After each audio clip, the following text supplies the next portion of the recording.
This happened to me when I was 16 years old during the 4th of July.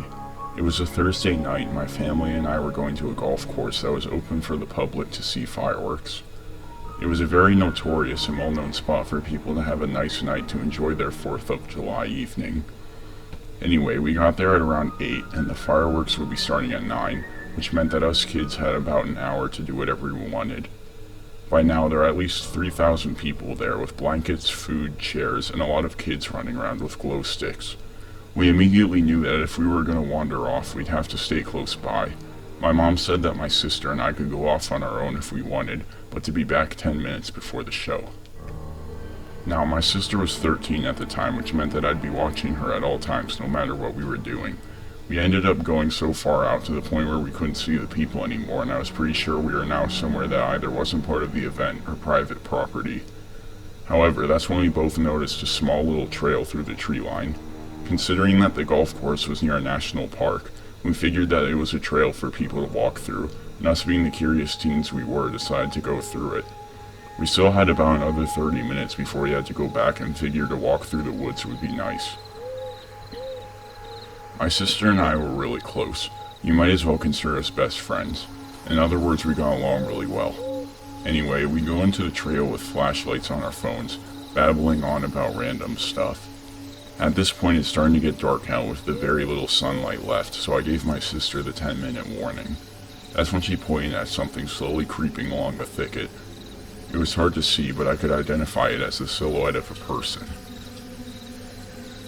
Whoever it was saw us immediately and stood up to act natural, as if he had been caught doing something that nobody wanted to see. As I said, it was dark out by now, so I couldn't really make out any features he had. He kind of stood there glancing around and then dropped something heavy on the ground, which created a thud. Then he turned and walked back into the trees. Whatever it was he had dropped smelled like death, or perhaps rotting flesh. From my perspective, it looked to be a box, but at that point I wasn't so sure. I told my sister it was time to go, and we then proceeded to turn around to exit the trail. We got back to my parents just in time for the show, not saying a word to them until after the fireworks. The next day I explained to my parents what I had seen, and my dad called the police and reported the time and location of the incident. I could tell my parents were suspicious about whether I was fibbing or not, as I do tend to joke around sometimes, but I would never joke around with anything like this. A week later, the police informed us with some news I wasn't expecting. Turns out the thing the man had thrown on the ground was a briefcase. A few years later, the incident was brought up by my sister, and my mother told us something about the incident she hadn't told us before. Police told them that the man we encountered had speculation that his girlfriend was cheating on him and murdered her in their house while she had been asleep. He had gotten rid of most of the evidence, but he put her remains in the briefcase and planned on burying it somewhere where he was sure nobody would find it. I don't know why he chose to drop the briefcase near us, but I'm not sure I want to know. Thankfully, he was arrested and put on trial for third-degree murder. I was also told he would be sentenced to life in prison without parole, and I couldn't be more happy to hear that. There are truly some messed up people in this world.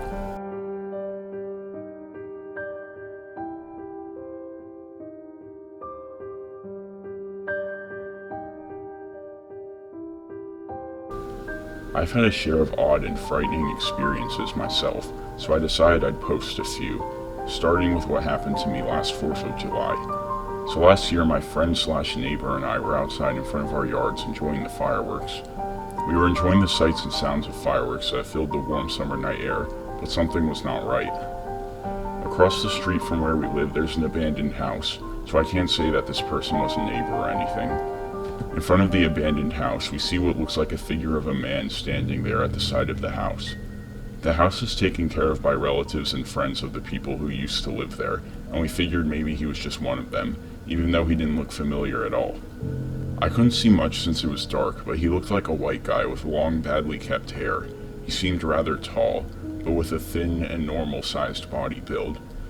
We went back to running around and looking at the fireworks. From my peripheral vision, I catch some sort of movement by the abandoned house across the street. The man is still there, but this time he's slightly closer to the street than before.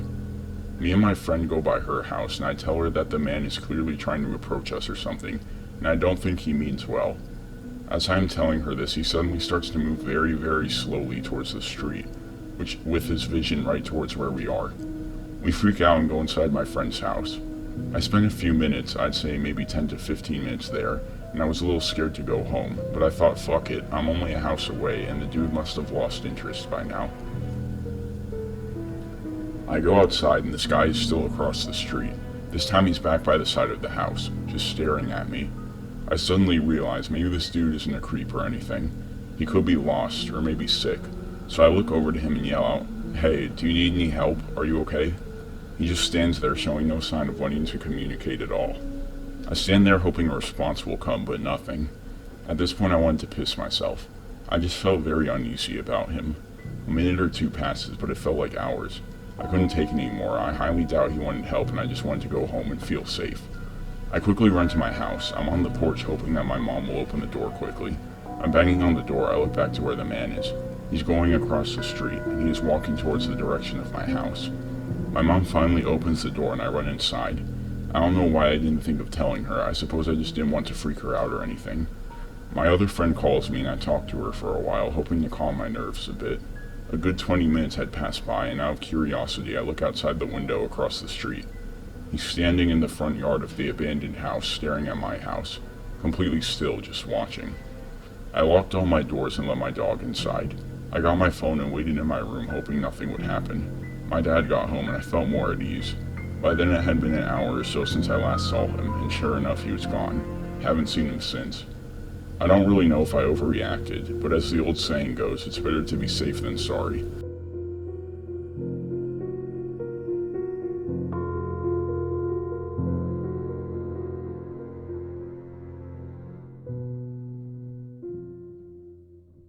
In the early summer of 2015, I had recently gotten my first real girlfriend. What I mean by real girlfriend is that she wasn't the type of girl who was known to play games or BS about relationships. She was an honest kind of girl, someone who I could trust. I won't give out her real name for privacy reasons, but we'll call her Amy. We both planned on celebrating the 4th of July together on my back porch, as she didn't seem fond of going to places with a lot of people to see fireworks. We chose my porch because there was a country club nearby doing a fireworks show which we could have the perfect view of. My parents weren't home at the time and wouldn't be back for a couple days, which gave Amy and I the opportunity to binge drink with a couple beers. Fast forward to around 9, the fireworks from the country club started to go off, creating a loud boom with colors that illuminated the sky. The fireworks went on for about a good 20 minutes before ending the show. Clapping and cheering could be heard from the country club nearby, and my girlfriend and I decided to call it a night. Once I got up, I for some reason looked to the second floor of my house and noticed there was a light turned on in one of the bathrooms. I also noticed a black figure at the window, and that's when my blood ran cold. I told Amy about what I saw and asked her to call the police while I went upstairs to check. I got my dad's hunting rifle from his closet and walked upstairs to the bathroom door. The light was still on, and with all the courage I could muster, I busted the door down and aimed the rifle expecting to see someone, but I instead saw nobody. The only thing I saw was that the glass window had been shattered. When I looked down, I noticed a ladder against the window that led down to my backyard, and I knew that they had escaped. The police ended up coming, and they took our statements, and they never found any other signs of forced entry except for the broken window. So, some of my mom's jewelry had been stolen along with my Xbox. I was pissed, but hey, there's nothing I could really do about it. Needless to say, the police did a quick sweep through our neighborhood in search of whoever broke in, but as far as I know, nothing ever became of it.